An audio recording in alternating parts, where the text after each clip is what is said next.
Hi, welcome to Be in the World Yoga. I'm Christina, and let's talk about downward facing dog, Adho Mukha Svanasana.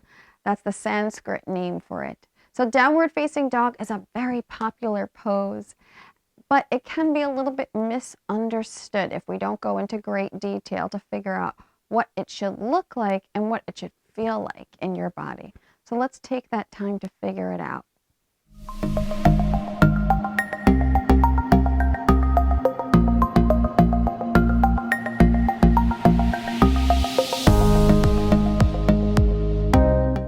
Downward facing dog is what's known as an inversion, which means an upside down pose. Why this is qualified as an inversion is because the heart is higher than the head.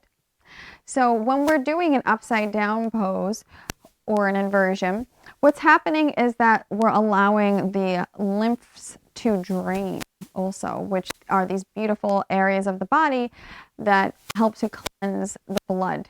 Okay, so that's one of the things where it's really good at. Also help to fight cold. So we're also going to see a lot of downward dogs in what's called a sun salutation.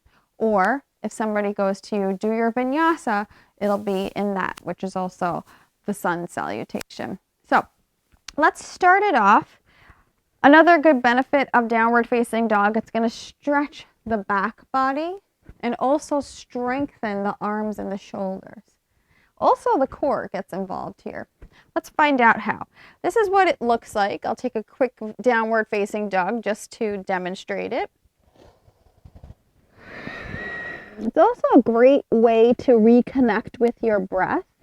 It can be used as one of those poses that you rest in, or one of those poses that maybe you just want to practice because it feels good. I always enjoyed it because I always felt like it made my spine lengthen. Beautiful. We'll start off coming to our knees. Take the hands onto the floor. So you're just going to shift your weight forward. You have your toes tucked. Spread through your fingers. Before you get into downward facing dog, you might want to start off by warming up the spine here, taking a few cat-cow rolls here. So here's where we start to think about connecting breath to movement. Taking that exhale to round. That inhale to come forward. Beautiful. Inhale to come forward. And then from here, we could already use the breath to come onto the balls of the feet, pressing the hands into the ground. You want to have your fingers pressing into the ground, the fingertips. The fingers are spreading here. The pointer fingers are pointing towards the front of your mat. And you're pressing the pads of your fingers into the ground. Lift up your knees, take a nice inhale. So you're engaging your belly, and exhale, send the hips up and back. Take a few breaths here. You can pedal out through the knees, letting one heel come down at a time. So you're going to figure out where your downward dog feels comfortable. You may have to walk your feet back behind you. Maybe your feet come to the edges of the mat. Or maybe you're even softening at the knees here, letting your knees bend, because it might feel very tight in the hamstrings, the backs of the legs here. Beautiful. Your heels might not touch the ground, and that's totally fine. Pedaling out through the feet. Beautiful. We'll take a break here for a moment, knees to the ground, and sit back into child's pose. Bring your forehead to the ground. Take your hands back behind you. Let your shoulders melt away from each other.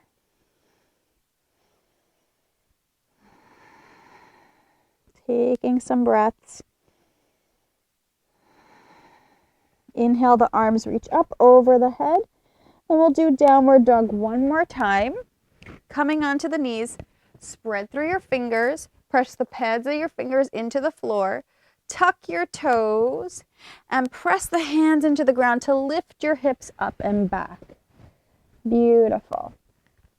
So we're taking our heels towards the ground. The thighs are internally rotating. That means they're moving in between this pose towards the back of your mat Beautiful. We'll bend the knees here and take the belly towards the top of the thighs.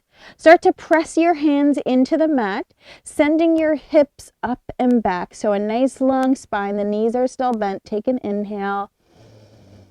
Beautiful. Exhale, heels come down towards the ground. Now start to draw the rib cage, low ribs here, onto the back here. So you feel a little core engagement here.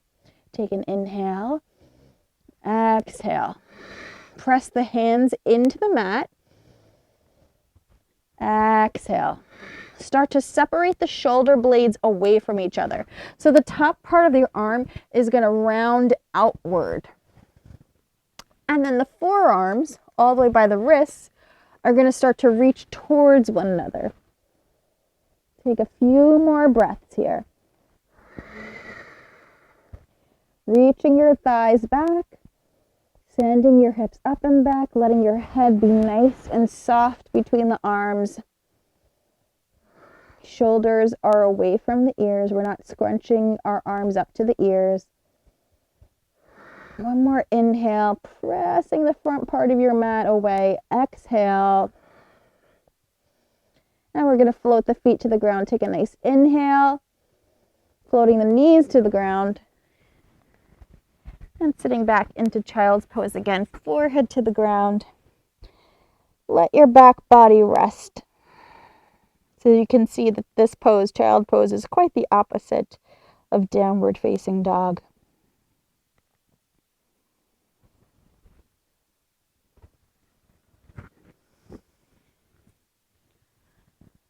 So that was downward facing dog. If you have any questions, please leave some comments at the end of this video. And thank you so much for watching. Namaste. Thank you so much for sharing in your yoga practice with me today.